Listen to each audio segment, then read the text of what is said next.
os filósofos gregos já se preocupavam com a hereditariedade. Uma das primeiras teorias propostas por Hipócrates era a pangênese, onde cada órgão ou parte do corpo produzia partículas hereditárias denominadas de gêmulas.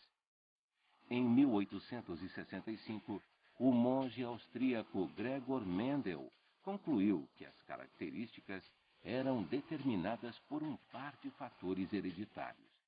Mas, somente 35 anos depois, suas experiências foram consideradas, lançando as bases da genética moderna. Olá, gente. Hoje nós vamos começar a estudar a genética.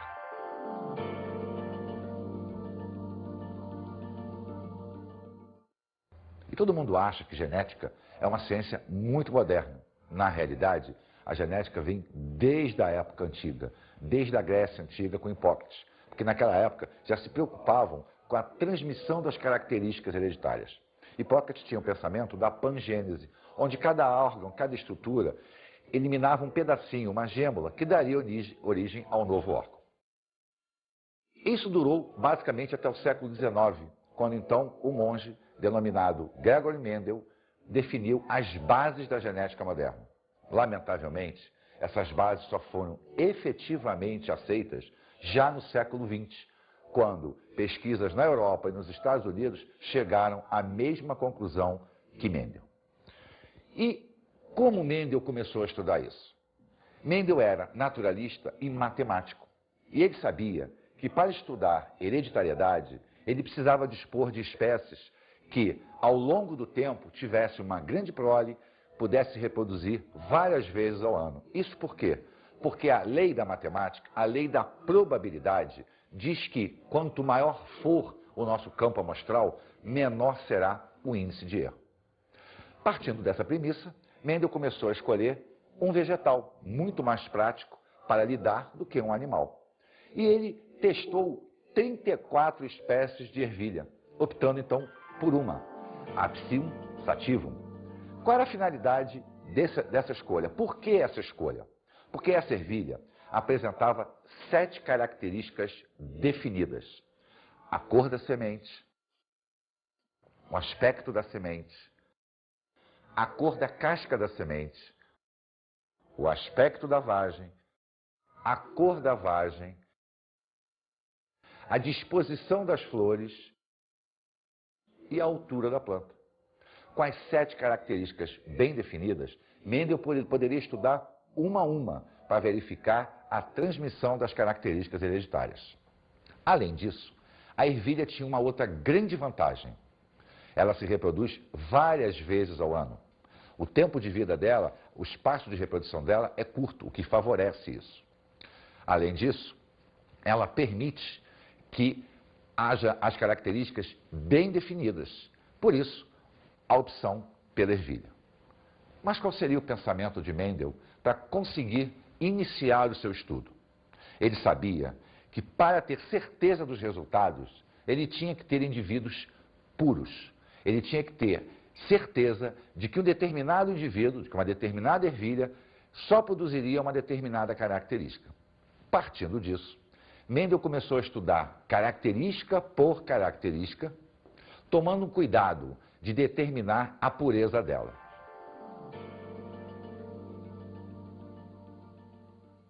Acontece que a ervilha tem um grande problema. Ela é uma planta hermafrodita, ou seja, ela tem estruturas masculinas e femininas. Isso dificultava, visto que a planta faz autofecundação. Qual foi a técnica que Mendel estudou então? Ele pegava uma flor, cortava a estrutura masculina, a antera, deixava apenas a feminina. Pegava o grão de pólen de uma outra flor e polinizava aquela planta, tomando cuidado de tampar a região feminina para evitar contaminação externa. Quando ela florescia, ele escolhia, separava aquelas características que ele estava prestando atenção, que ele estava estudando, e novamente fecundava. Nós chamamos isso de fecundação cruzada. Mas para que a gente possa entender melhor, vamos observar o experimento de Mendel. Vamos fazer com que Mendel nos auxilie nessa explicação. O que Mendel fazia? ele estudava as 7 características de maneira isolada, mas simultânea. E nós vamos optar por uma característica, a cor da semente. A ervilha apresenta sementes amarelas e sementes verdes. O que Mendel fazia? Ele plantava as sementes, elas floresciam, ele escolhia as amarelas, fazia a fecundação cruzada, deixava florescer, gerava semente, plantava essas sementes, separava as amarelas, fazia a fecundação cruzada. Da mesma maneira, ele fazia com as sementes verdes. Isso durou mais ou menos 2 anos. Ao final de 2 anos, toda vez que ele cruzava uma planta de semente amarela com uma planta de semente amarela, ele só obtinha, nessa descendência, sementes amarelas. Quando ele cruzava semente verde com semente verde, ele só obtinha semente verde. Com esse princípio, Mendel começou a observar que essas plantas seriam plantas puras, onde a geração delas seria sempre idêntica. A essa geração de cruzantes, ele chamou de geração parental, que nós hoje, modernamente, chamamos de geração P. A primeira descendência, ele chamou de F1, que era uma descendência que hoje nós consideramos uma descendência híbrida, ou seja, uma mistura dos pais. A partir deste momento, Mendel começou a fecundar F1. E ao fecundar F1, ele começou a obter a segunda descendência. Na segunda descendência, ele observava o aparecimento de plantas com sementes amarelas e plantas com sementes verdes, numa proporção de 3 amarelas para 1 verde. Na realidade, a proporção matemática correta é 3,14 para 1, mas nós, na genética, consideramos uma proporção básica de 3 para 1. Ele pensou então, bem, esse verde que aparece agora nessa segunda descendência, chamada F2, ela veio da geração parental, passou pela primeira geração, onde nós não vimos, e chegou na segunda geração. Mas a primeira geração, a F1, era amarela. Como é que o verde passou? É porque essa planta deveria ter 2 fatores. Um fator para o amarelo, um fator para o verde. Se esta planta da primeira descendência tem 2 fatores, a geração parental também deve ter 2 fatores. Só que os fatores deverão ser iguais, porque se assim não fosse, ao longo de 2 anos, alguma variação deveria aparecer. Então a geração parental tinha 2 fatores iguais, 2 fatores da planta amarela, 2 fatores da planta verde. Quando elas geraram a geração F1, cada uma delas cedeu um fator para o amarelo, um fator para o verde, mas a gente só observava o amarelo. Ao cruzar F1, na descendência F2, volta a aparecer o amarelo e o verde, na proporção de 3 para 1. Partindo deste raciocínio, Mendel determinou o que nós chamamos de lei da pureza dos gametas, que hoje é conhecida como a primeira lei de Mendel. Primeira lei de Mendel, ou lei da pureza dos gametas. Os fatores que condicionam uma característica segregam-se na formação dos gametas. Estes, portanto, são puros com relação a cada fator. Mas como é que Mendel podia ter tanta certeza? Lembre-se, ele estava testando 7 características distintas. E com as 7 características, ele obteve o mesmo resultado. Consequentemente, a premissa dele deveria estar correta. Hoje nós sabemos que esta base é imutável. Nós sabemos que isso é verdade. Nós não podemos nunca esquecer que o conhecimento biológico de Mendel não existia. Não se conhecia absolutamente nada do que modernamente nós chamamos de genética. Mendel determinou as bases da genética moderna simplesmente observando, simplesmente contando. E já se passam basicamente 2 séculos e nada mudou quanto a essa base da genética. Bem, é óbvio que a ciência avançou. Hoje, muitos termos utilizados por Mendel foram trocados, foram adequados à nossa realidade. O que Mendel chamava de fatores hereditários, nós chamamos de genes. E o que são os genes?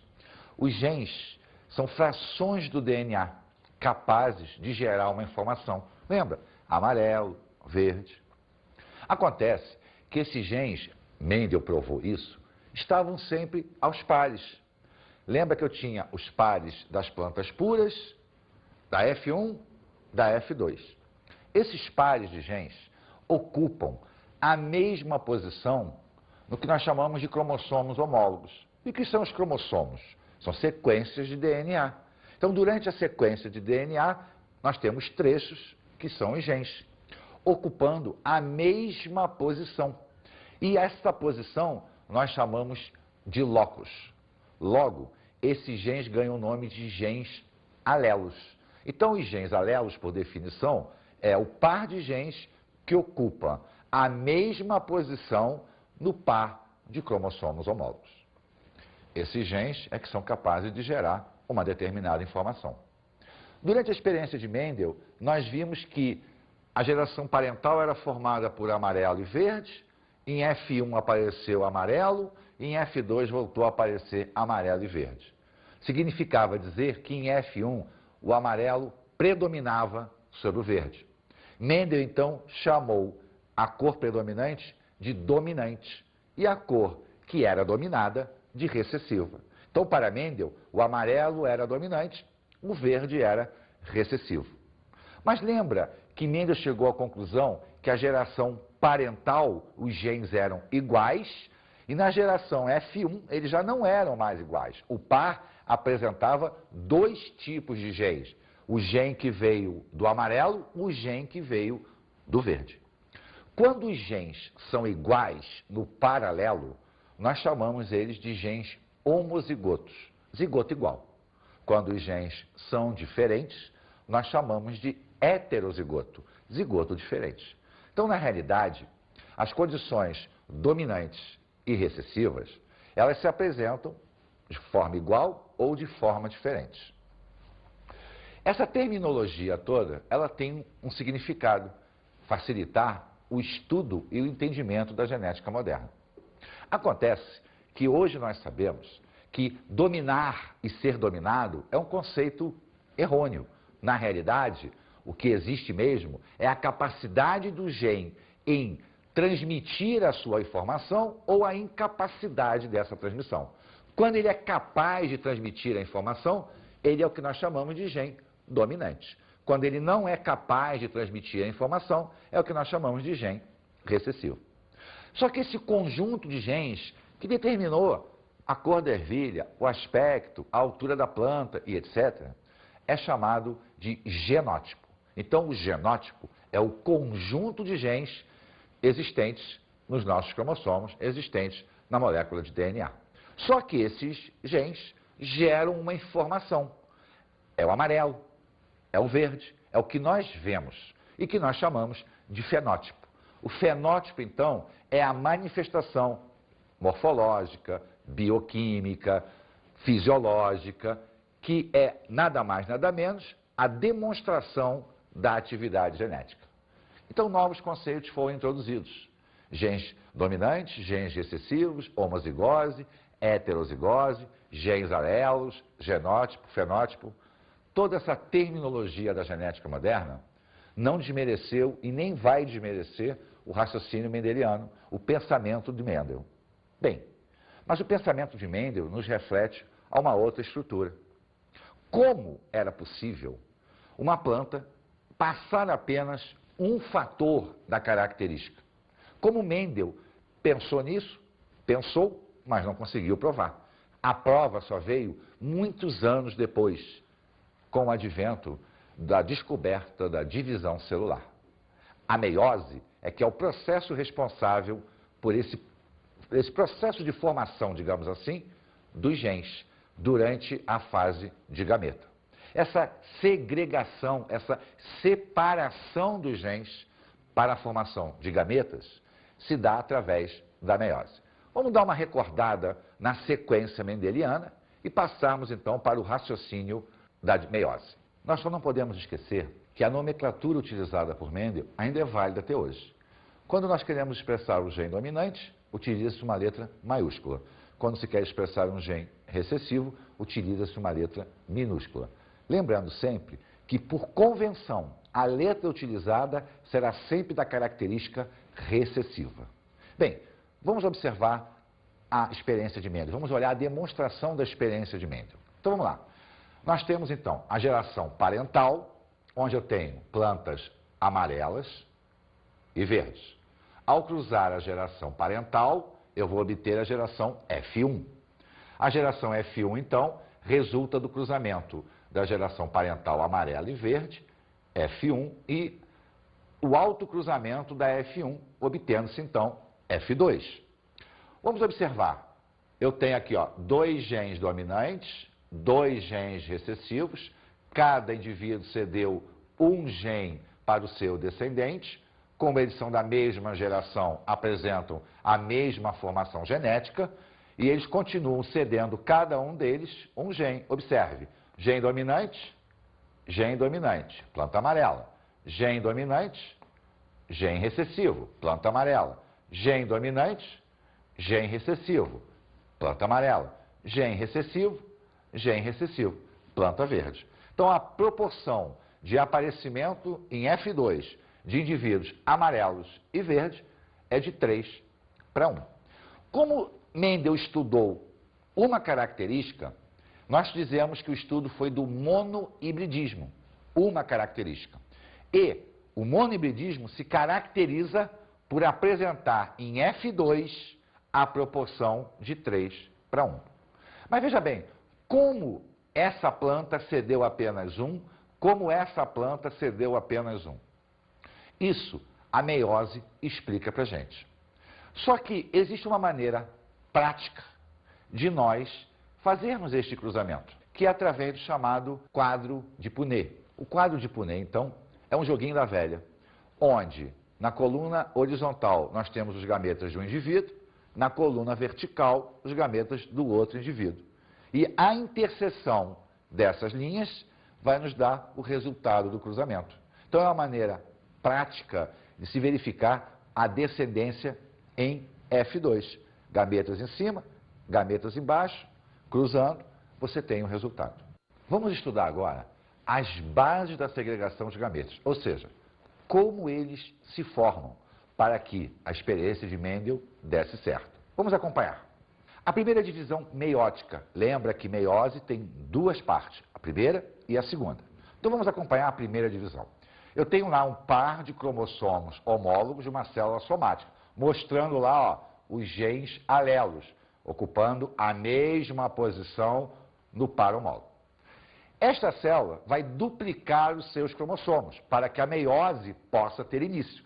Então, cada cromossomo foi duplicado. Então, cada cromossomo agora possui 2 cromátides. Bem, a partir desse momento, vai haver uma migração. Cada cromátide duplicada vai se deslocar formando 2 células. Então, observa, ó, eu tenho uma, duplicou, começou a divisão. Esta célula, então, vai se dividir ao meio. Eu aqui tinha 2 cromossomos, eu agora tenho um cromossomo em cada célula. Fechamos, então, a primeira divisão meiótica, onde os cromossomos continuam duplicados. Vai entrar agora a segunda divisão meiótica. Na segunda divisão meiótica, cada célula dessa vai separar as suas cromátides, originando, então, 4 gametas. Lembra, nós começamos com 1, geramos 2, e agora, cada cromátide dessa vai se separar. Ela se separa, e cada célula dessa agora vai se dividir ao meio, fechando, então, a chamada segunda divisão meiótica. Então, observemos. Eu tenho a final da primeira divisão, a separação das cromátides e agora a formação de 4 gametas. 1, 2, 3, 4. Cada gameta agora carrega apenas um gene. É justamente por causa desta segregação que aconteceu na formação dos gametas que o cruzamento de Mendel é possível. Por quê? Porque cada gameta desse é capaz de gerar um descendente. Pode entrar um gameta com Vzão, pode entrar um gameta com Vzinho. Imagine que eu tenho uma planta com esta configuração e outra com a mesma configuração.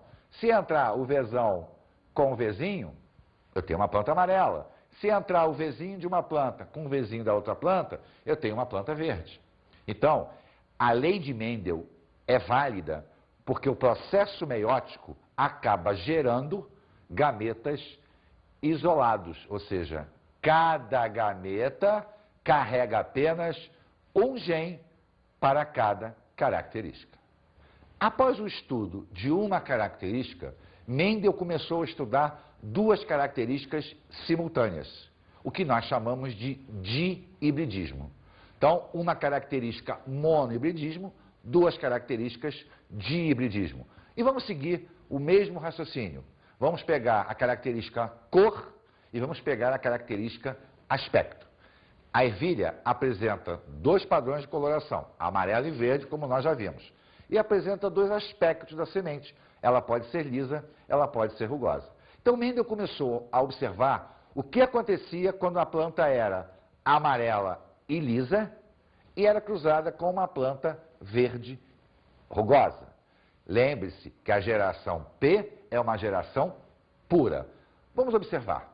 Eu tenho aqui uma planta amarela lisa, geração P, com uma planta verde rugosa. Ao cruzar e gerar F1, ele obteve plantas amarelas e lisas. Ao cruzar F1, ele vai obter em F2 uma gama de combinações. Por quê? Porque observe, durante o processo de formação dos gametas, lembra da meiose? Cada par desse aqui está em um par de cromossomos homólogos. Então a planta tem aqui, no nosso exemplo, dois pares. Durante o processo de segregação, a gente não sabe para que lado vai cada filamento. Então observe, nesse nosso primeiro gameta, veio o filamento carregando o Vzão, veio o filamento carregando o Rzão. No segundo gameta, veio o filamento carregando o Vzão, veio o filamento carregando o Rzinho. Terceiro gameta, veio o filamento carregando o Vzinho, veio o filamento carregando o Rzão. Quarto gameta, veio o filamento com o Vzinho, veio o filamento com o Rzinho. Se você atentar para os gametas, cada gameta está carregando apenas um gene para cada característica. A partir daí, Mendel fecundou as duas plantas, obtendo então em F2 uma proporção muito maior. Por quê? Porque nós estamos agora observando duas características simultâneas. Vamos olhar a proporção de F2. Gametas de uma planta, gametas de outra planta. Então, esse resultado aqui é o cruzamento desses dois. Esse resultado aqui é o cruzamento desses dois. E assim sucessivamente. Obtendo, então, um quadro com 16 combinações possíveis. Essas 16 combinações são oriundas do cruzamento de 4 gametas de uma planta com 4 gametas de outra planta. A partir daí, Mendel começou a verificar o que cada cruzamento desse, cada descendência dessa representava. E aí começou a ver quantas plantas nasceram dessa descendência tendo a característica amarela e sendo lisa simultaneamente. Se nós contarmos, 1, 2, 3, 4, 5, 6, 7, 8, 9. Em 16 combinações, 9 apresenta a característica amarela e são lisas. Bom, vamos manter a cor amarela agora e vamos trocar o aspecto de liso para rugoso.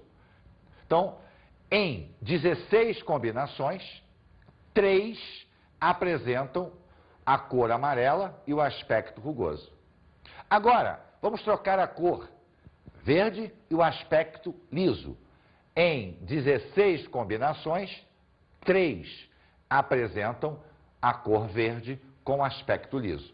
E uma nas 16 combinações, apresenta as duas características ditas o quê? Recessivas, a cor verde e o aspecto rugoso. Se nós atentarmos aqui para um detalhe, as proporções obtidas em F2, em dihibridismo, é 9, 3, 3, 1. Você lembra da proporção do monohibridismo, que era 3 para 1? Essa proporção agora passa a ser 9, 3, 3, 1.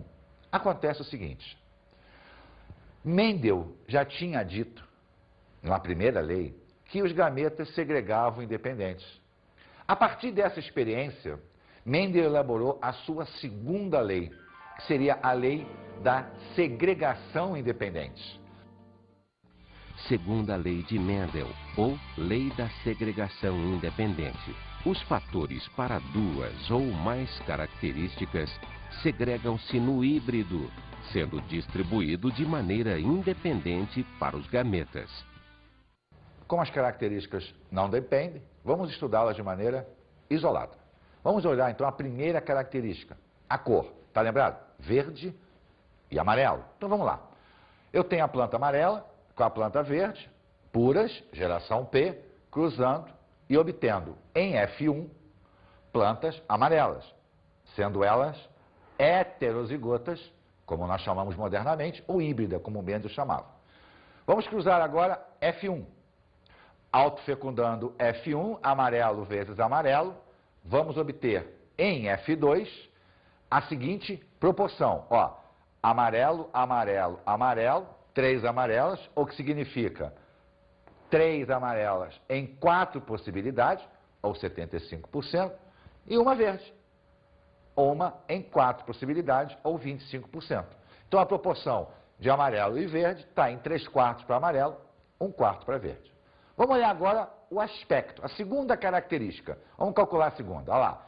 Planta lisa, pura, rugosa, pura. Cruzando a geração parental, vamos obter em F1 a planta lisa, sendo ela o quê? Heterozigota ou híbrida, como o Mendel chamava. Agora, vamos autofecundar F1 e vamos obter em F2 1, 2, 3 plantas lisas em 4 possibilidades, ou 75%, e uma planta rugosa em 4 possibilidades, ou 25%. Então, repara que eu tenho agora as probabilidades de cor, as probabilidades de aspecto. Acontece que, matematicamente falando, existe o que nós chamamos de regra do E. E o que é a regra do E? A matemática diz que quando se calcula a probabilidade simultânea de 2 ou mais eventos, basta que nós multipliquemos as probabilidades isoladas. Então vamos ver, vamos pegar aspecto cor e aspecto da planta. Vamos ver, amarelo vezes lisa. Qual é a probabilidade da planta ser amarela? Nós já vimos que era o quê? A planta amarelo lisa. A probabilidade de ser amarelo é 3/4. A probabilidade de ser lisa é 3/4. E a probabilidade dela ser amarela e lisa simultaneamente é 9/16. Repara que esta continha aqui é exatamente igual quando nós trabalhamos com as características simultaneamente. Agora vamos ver uma planta amarelo rugosa. Probabilidade de ser amarelo, 3/4. Probabilidade de ser rugosa, 1/4. Probabilidade total dela ser amarela e rugosa, 3/16. Agora vamos trocar a cor. Vamos pegar uma planta que seja verde e tenha um aspecto liso. Probabilidade de ser verde, 1/4. Probabilidade de ser lisa, 3/4. A probabilidade dela ser verde e lisa simultaneamente, 3/16. E a probabilidade de uma planta ser verde e rugosa, eu tenho para o verde, 1/4. Eu tenho para o rugoso, 1/4.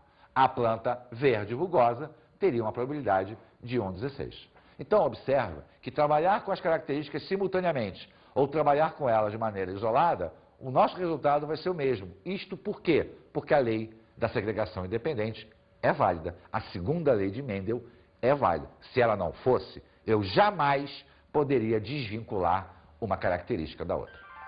Trabalhar com duas ou mais características simultaneamente é chamado de polihibridismo.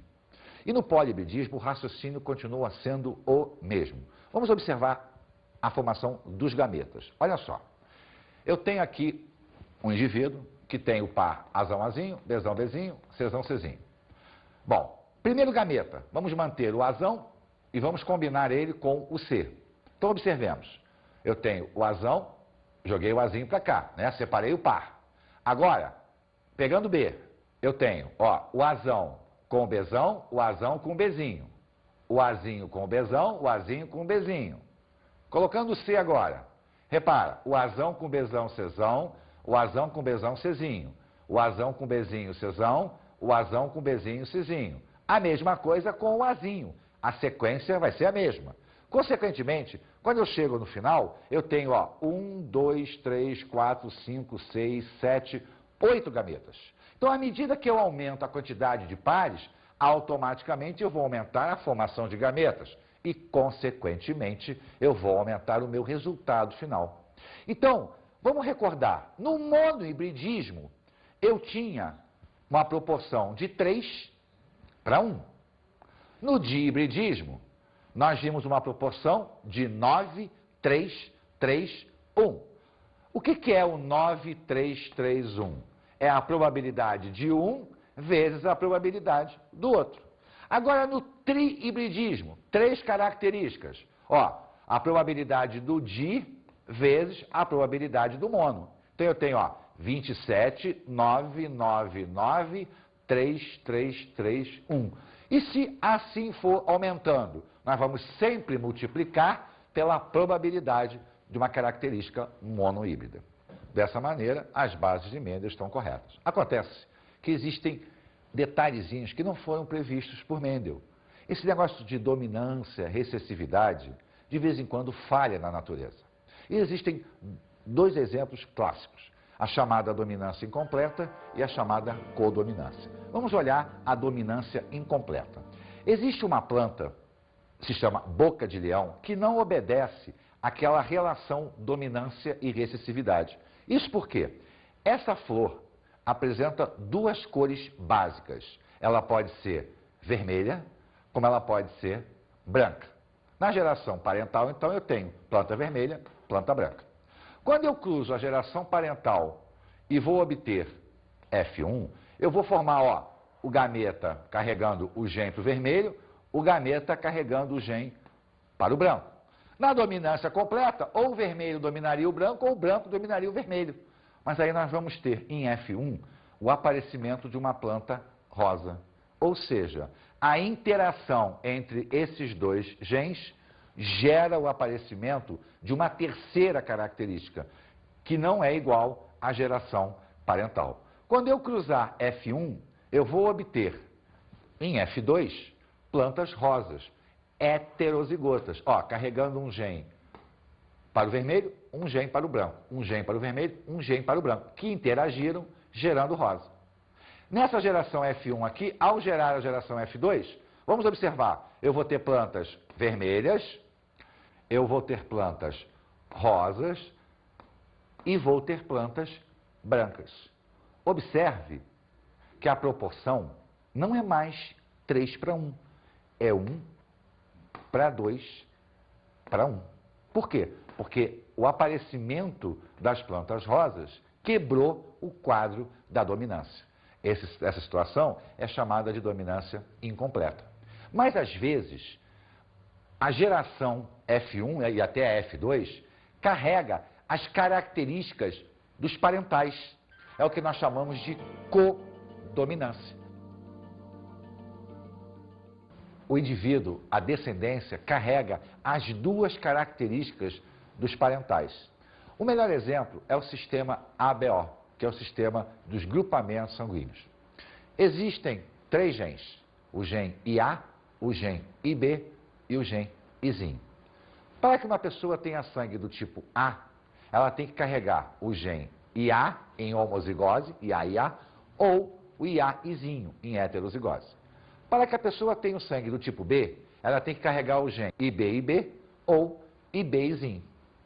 Porém, quando a pessoa tem o sangue do tipo AB, ela carrega o gene IA e ela carrega o gene IB. Então observa que neste caso, um não prevalece sobre o outro. Não há interação, há a manifestação dos dois. O gene IA produz o antígeno A, o gene IB produz o antígeno B. Então a pessoa vai ser AB. Esse fenômeno é denominado de codominância. Vamos agora às nossas dicas de estudo.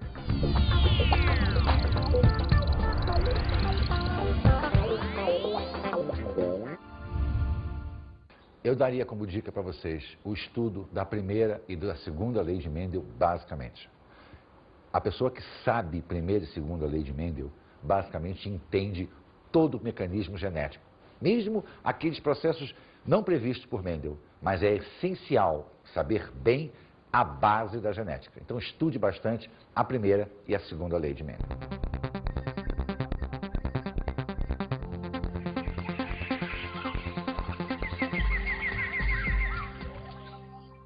Na aula de hoje, estudamos genética, introdução histórica e conceitos gerais.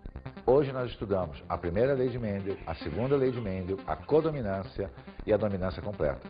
Vimos desde o conceito histórico até o fundamento da base da genética moderna.